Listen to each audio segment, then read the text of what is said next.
Every day, brilliant technological ideas are born, but the vast majority of them wither and die before they ever reach the market.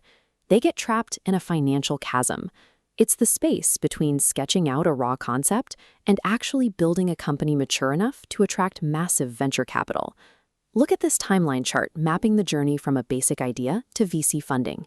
Right here in the middle is a massive empty dip. Traditional venture capital firms see far too much risk at this early stage, leaving founders completely stranded. To survive this gap, founders can't just blindly ask for cash. They have to tap into a hidden, highly specialized ecosystem of early-stage funding. Securing capital right now means diagnosing exactly where the startup is most vulnerable and selecting the specific financial tool designed to fix it. Let's say a founder has an innovative idea, but zero physical resources. They have no lab space and no logistics to build a working prototype. This is where business incubators step in.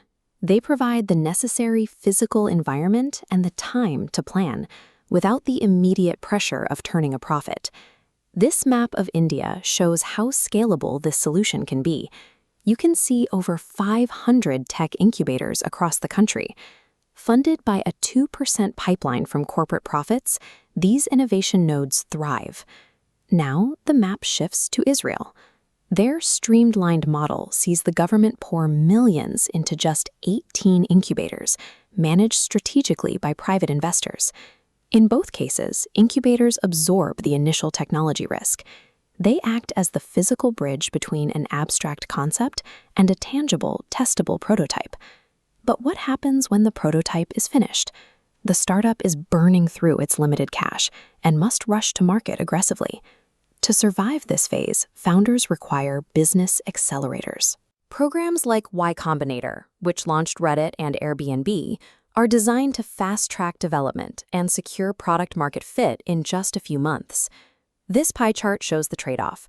Founders get capital and mentorship by detaching a 5 to 8% equity slice. Alternatively, angel investors inject up to $1 million. They use strict non-disclosure agreements, shown by this padlock, keeping ideas secure. Accelerators and angels bridge the gap of time and inexperience. Founders trade ownership stakes to gain crucial speed and expert oversight.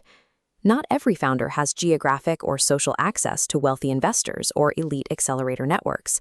Equity crowdfunding bypasses those traditional gatekeepers. It allows the general public to invest small amounts of capital, democratizing who gets to fund the future. But look closely at what happens to this secure blueprint. To attract the masses, founders have to publicly broadcast their proprietary ideas. Almost immediately, copycat blueprints appear, exposing their business models to immediate theft. Crowdfunding opens capital to anyone, but exacts a high price in public exposure, lacking the stabilizing mentorship from seasoned investors. Then there are the outlier scenarios. Some innovations are highly complex, incredibly expensive, and simply too risky for any profit-driven investor to touch. To handle these, we look to a massive $1.5 trillion philanthropic capital market, driven by government agencies and nonprofit organizations. Organizations like Susan G. Komen, which mobilized this massive crowd to raise $195 million in a single year, step in to fund life-saving research. They don't demand equity, and they don't expect corporate profits. For deeply complex societal problems, philanthropic grants serve as the final safety net. They absorb catastrophic financial risk purely for the greater good of humanity. Crossing the valley of death requires navigating a multi-lane network of specialized bridges, each designed to span a different part of the divide. The survival of an innovation hinges entirely on a founder's ability to accurately self-diagnose their specific vulnerability at that exact moment. They have to weigh the trade-offs, trading equity for speed, risking idea theft for open capital access, or relying on philanthropy to fund deep tech research. Choosing the wrong mechanism, like crowdfunding a highly replicable algorithm without securing a patent, can be just as fatal as receiving no funding at all. Mastering this diverse financial toolkit is the only way to ensure world-changing ideas make it out of the laboratory and into the hands of the society that needs them.